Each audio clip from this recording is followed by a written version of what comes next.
What's up, you guys? This is DyanaRozay. Welcome to my channel. You saw the thumbnail, so you know exactly why you're here. I bring a unique commentary to your favorite reality TV shows and whatever is popping on social media.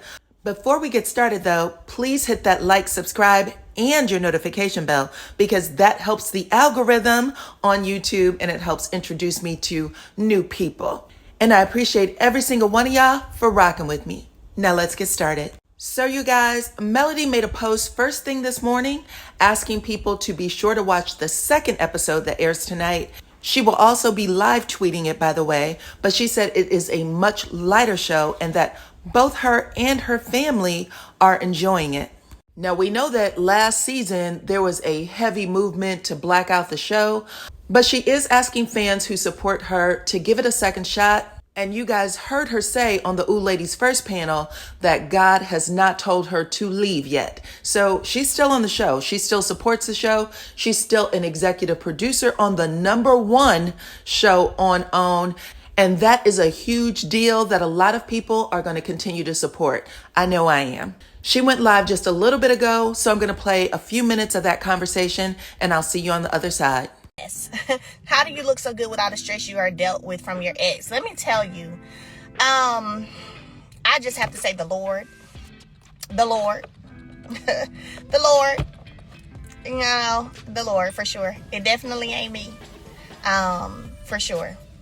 Now, a radio interview that Melody did earlier this week just dropped on YouTube, and a whole bunch of questions were asked that we wanted to know. #1, she did confirm that her and Martel are still doing 50-50 custody. The case is still in court. Nothing has been decided. #2, Martel is still trying to woo Melody. He's still trying to get her back. She said that a week and a half ago, maybe 2, that man sent her 120 roses. And #3, she said that she's not moved by it, that she wants him to move on. And she said the sooner that he does, now this is the interesting thing I want you guys to hear.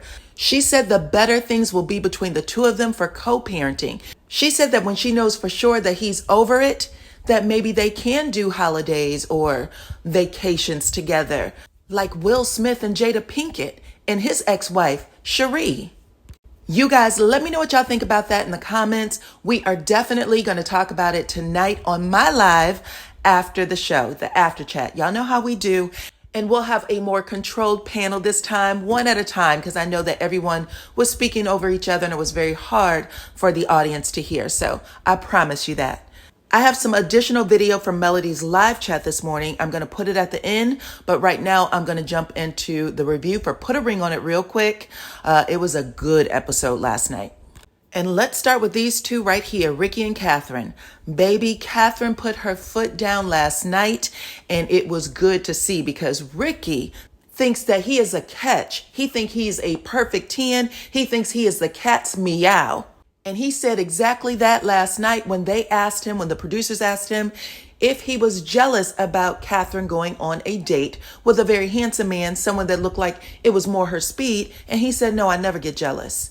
He said, I've known her for 10 years and she's never gone anywhere. Through his marriage, through whatever, she has been on the sidelines waiting for this man.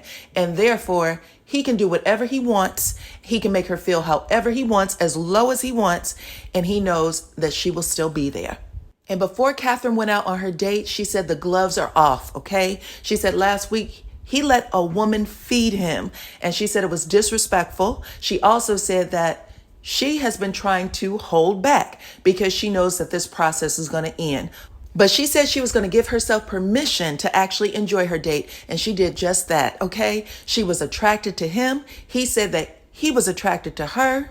They were both go-getters and entrepreneurs. They both came from the city of Dallas. She owned a salon in an area that he used to live. He was childless, so she didn't have to worry about any baby mamas coming back to reclaim what was theirs. And did I say that they were physically attracted to each other? He told her that she was the type of woman that he would put a ring on it for.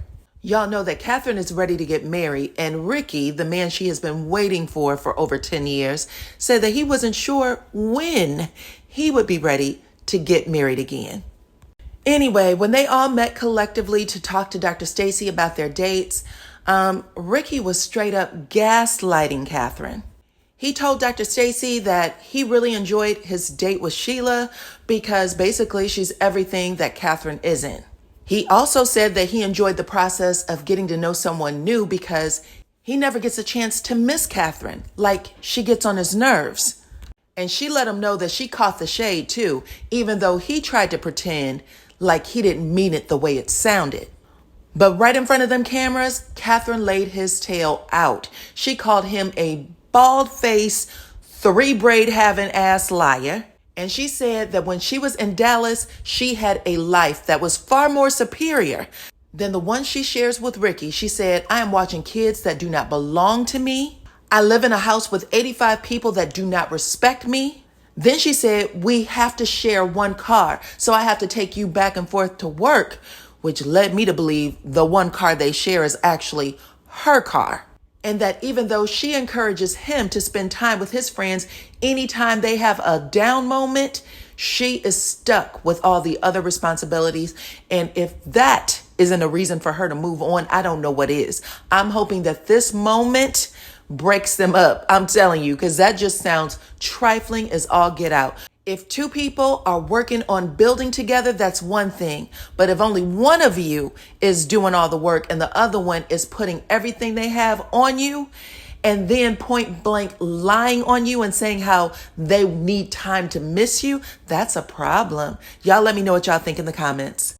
Next up, we have Jaysha and Joya, and there are all kinds of question marks for me around these two right now. Joya actually went on a date in last night's episode, and she was happy that her date finally made Jaysha jealous. Her date showed up at the door as confident as ever, 6'4", made a little man joke about Jaysha. And Jaysha definitely felt some kind of way and she knew it. But instead of her walking out the door with her date and letting him just, marinate in it a little bit, she had to kiss his boo-boo and make it better. She kissed that man in the mouth 3 times, okay? Intimate kisses before she walked out the door on her date. But once she got out the door, she seemed to enjoy her date finally. They had a very interesting discussion about sensuality and, intimacy, relations, things like that. And it was so good to her, okay, that she did agree to go on a second date with the man. And Jaysha actually agreed to go on a second date with the woman he had went out with the week before. So I forgot to even say that about Ricky and Catherine. Both of them are also going to go on second dates, maybe even third dates. So it looks like Sheila gets another date, and then the man that Catherine was attracted to will also be getting another date. Anyways, y'all, let me know what y'all think about Jaysha and Joya, because right now I feel like these two are using their dates to spice things up in their own bedrooms, okay? The last couple is Jasmine and Zay.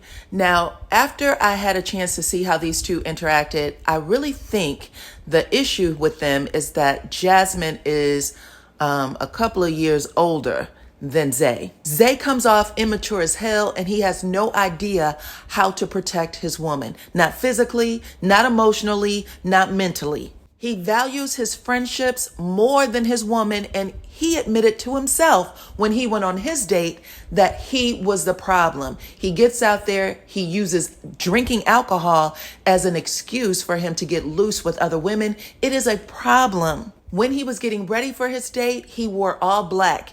Jasmine was like, why would you wear what I like on your date? And he was like, I'm trying to look my best. Like, I'm trying to give this next woman a chance to truly woo me. Before he heads out the door with the date, he asks her, do you want to take the motorcycle or the car? Jasmine quickly jumps in and says, you're taking the car. Why would you want another woman to be sitting behind you and for you to be sitting in between her legs? You're already starting off way too intimate. When they get to the restaurant, him and the date are interacting, and you can tell that the date was like, damn, I would never date a man like you. It was really crazy, y'all. But anyway, when they get back to Dr. Stacy, they both agreed not to go on a second date with either one of them. And that's pretty much how it ended.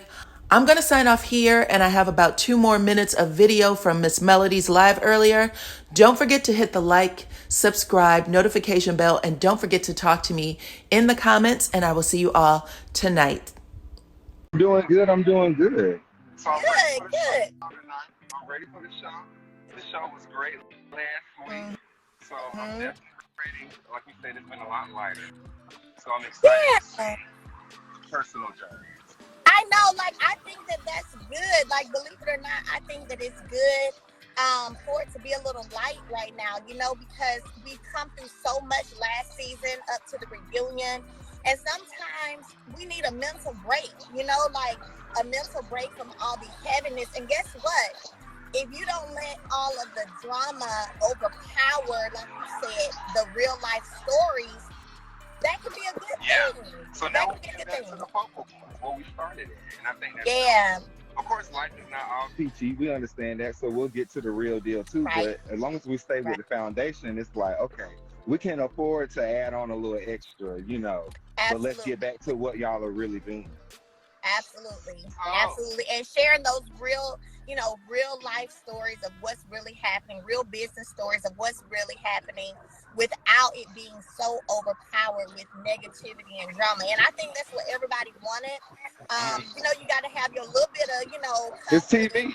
Yeah, you got to have your real life. It's real life. Yeah, it is. It is. But I definitely am loving just, when I finish, like real talk, when I finished watching the show last Saturday, I literally didn't get up from the couch feeling heavy. You know what I'm saying? Like, it was like, oh man, that was a good episode. Okay, you know what I'm saying? I thought it was good. And I think a lot of times, of course, with you being a star on the show, people don't remember that you're actually a person. I was watching, I think it was Real Housewives on Peacock. One of those shows on there was the girls trip. And a lot of the girls were opening up about their experience and how being on reality TV has affected them personally, and just how living your life out loud affects you personally. So I feel like let's balance it all now. Let's lighten it up a little bit, you know, before we get to the good stuff.